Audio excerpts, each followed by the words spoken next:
Hi, in today's tutorial I'm going to show you how to create a sprint in Trello. So the first thing that you'll need to do is simply go to Trello.com.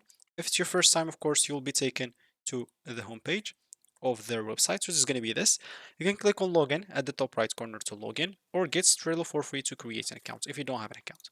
Of course, you'll be able to use a Google, Microsoft, Apple, or Slack account if you don't want to get through all the boring steps of creating or even logging in into your account. So once you're logged in, as an example, you'll be taken here.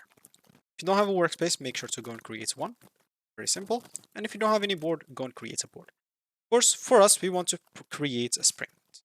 So to create sprints, you can choose a template of sprints board. For example, you can go in here and click on create board, start with template, explore template, and I'm going to look for some sprints templates as example. So I'm just going here and look for sprints.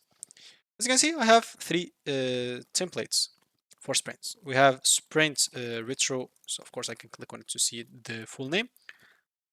As you can see, sprint retrospective templates. We have like sprints again, design sprints, and Trello agile sprint board template. So you can choose the template that you want and you can click on use. Let's say we like this one. Just going to choose the workspace that you want it to be in.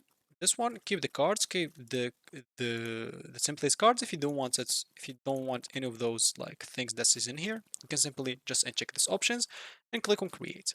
Once you click on create, you successfully created the sprint board as example on your Trello account. So that's gonna be it for me in this video. Thank you for watching and goodbye.